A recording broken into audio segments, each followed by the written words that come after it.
you want to explain what we did wrong? And that is 1 foot 3 inches pin to pin. With the roller furler foil on. Woo!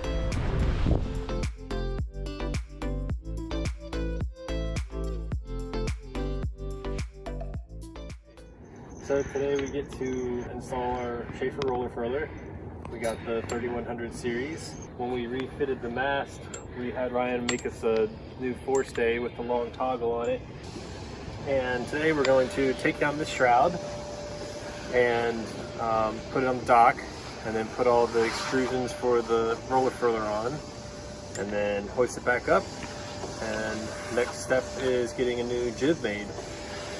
So in preparation for taking the forestay off, we have put our spinnaker halyard nice and tight all the way down to the bow there. That'll hopefully help support the mast. The first step was getting our wire forestay off and onto the dock. Okay. Okay, crank me up a little bit.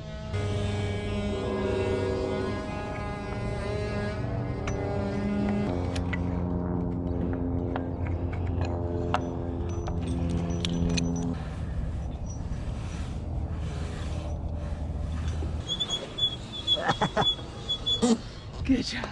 Oh, those cotter pins are a bitch. Yeah, seriously. I already drew blood. Oh, I don't doubt it. Oh, baby. Not much. Good success. With the forestay off, it was time to get right to work. Sweet! So we have taken down the whole forestay shroud. It's lying the length of the dock. And now we get to start opening up that Schaefer box and seeing what we got for parts. Start putting it all together. We were so excited to finally be making this upgrade. Even Fathom was stoked for a new big box to play in. The roller furler kit came pretty well stocked, but we did need to pull out a rivet gun, some screwdrivers, pliers, a hacksaw, and a rasp.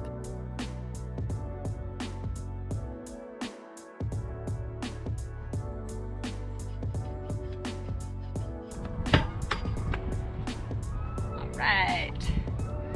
So hopefully we measured properly. Hold on. We gotta stop and just take a minute to remember this moment. Okay, back to it. Because we just cut one of our extrusions. No dinner till we finish tonight. Damn. Fathom, you just almost fell in. Her butt was hanging off the edge. Did you just fall? With the tubes cut to length, we began stringing them onto the forestay wire. Then we riveted each one together. Well, hell. We got to one of the last spots and damn rivet gun won't work anymore. I guess the 400 some rivets that I used for the mast refit finally made it took a crap on me. So Sonia's out to go get a new one, and then we'll continue on with the rivets to put the extrusions on. Extrusions.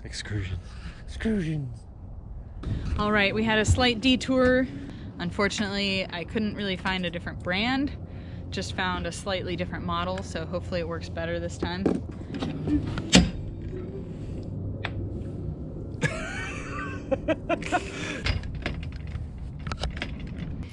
They make it pretty foolproof. They put a sticker saying this side up. Makes it nice and easy to not mess that one up.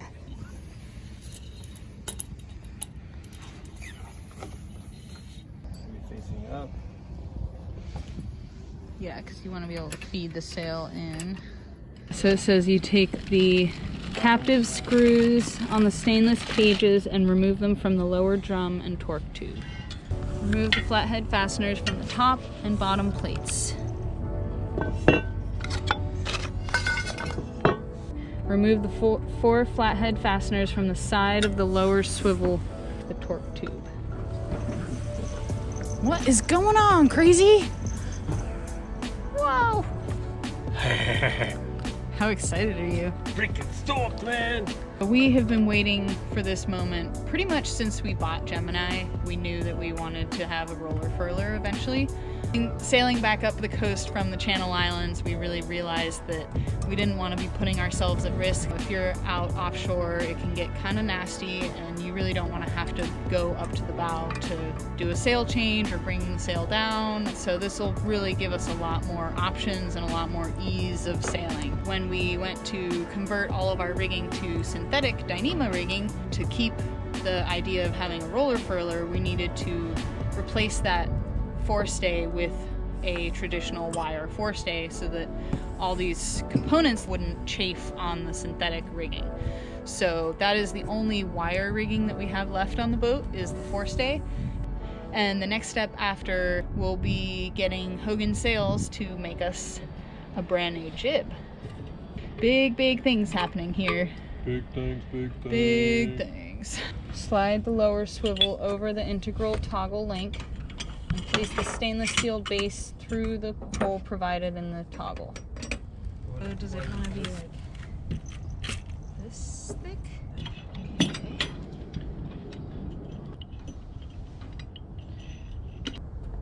Place the cotter pins in the base pin. Slide the torque tube down into the lower swivel and refasten. This is just about when we started to notice that something just wasn't quite right. Because it says to slide the bottom foil into the top of the torque tube until it comes in contact with the stop pin. We don't have any sliding room. Just the foils up or down so the stop pin can be replaced in the torque tube. The bottom tube is too long or something. Something is not quite right. See anything in the instructions that we missed. So when we measured, did we measure just to this end by accident instead of to this end, maybe? Would that be our mistake? 53 2.5. So should it have been 51 11? But then that would bring everything up. Do you want to explain what we did wrong?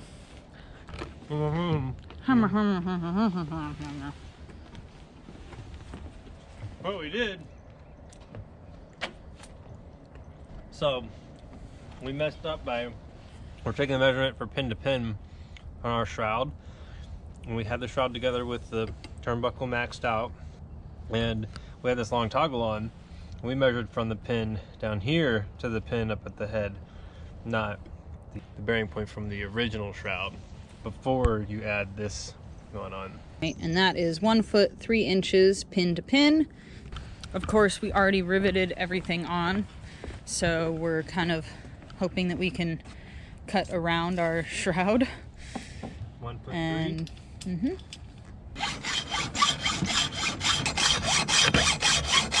So we had to do a little bit of surgery here, and we'll slide everything back up and hopefully it'll work. I think it will. Only had a couple busted knuckles for this project. There's one. Bruised egos. There's another little one. Say busted knuckles and bruised. Busted knuckles and bruised egos. Yeah, a little bit bruised, since we didn't really measure it right the first time, but We overcome. That's I perfect. definitely don't think that's real English. Real English. I think we're getting hungry. And look at the moon over there. Ah, so pretty. It's coming up over the Berkeley Hills. Got everything set up and ready to go up the rig tomorrow. But it's getting dark and we're getting hungry and cold and tired. I'm not any of those things. Of course not. He's definitely hangry. Just doesn't want to admit it. Yes. We're at a good stopping point for the night. I think that was good progress, although we had a couple of little hiccups there of mismeasuring things. So, rule of thumb, measure twice, cut once. So we really should have looked at the drawing a little more before cutting and everything, but lessons learned. Day 2 of installing the roller furler. We ran out of sunlight yesterday. a really long shroud. That bit's the heaviest. So we're gonna have to hoist it up with halyard, some disassembly at the bottom when you get it attached so you can adjust your forestay tension. So we'll do that and then put everything together. And next step would be routing the furler control line so the drum can spool up. We're trying to get this done because we're trying to leave the dock at 3 because we won't have any water. So time's a-ticking. Okay, what's the plan? So we're gonna have to move this assembly into that slot and try to get the head as close as we can. And then we'll pick it up and you move as close as you can to that boat and I move as close as I can to that boat and overhang it. Now I'm just gonna crank as much as I can up. All right, so we've got it hanging. Phew. Okay, I've got the shroud on with the roller furler foil on. So now we go down to the deck and we tighten up the turnbuckle and reassemble the drum and call it a day. Nice. Sweet. Fathom, we got it up there. What do you think?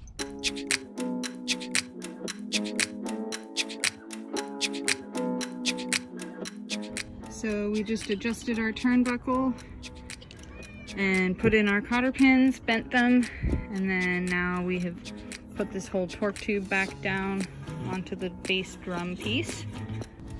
All right, we are tightening up the clamping bolts. And then the last thing to do will be to reinstall the cage drum pieces here so that we can wrap the line around and we'll be set.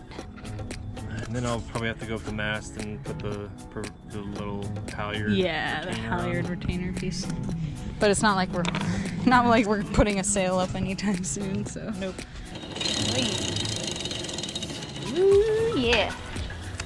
That's awesome. Wowza. Yeah, seriously, wowza. High five. Sweet. All right, let's clean up and go anchor out. Luckily, we were able to wrap up projects just in time to get out of the marina before low tide.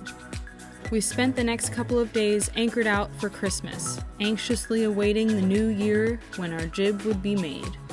So we just had a super long day rewiring a boat today, but we are stoked because we're going sailing with our new jib for the very first time.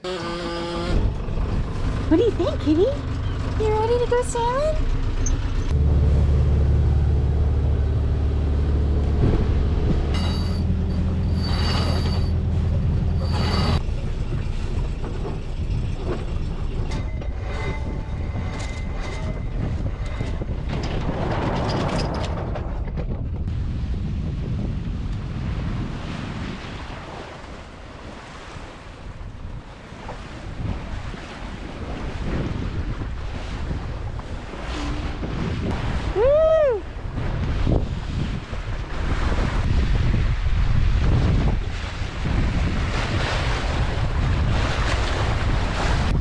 What do you think? It looks awesome. Are you happy with it? Super happy.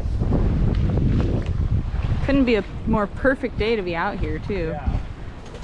We're going 5 knots and 8.6 knots of breeze. Sweet. Kitty, man the helm.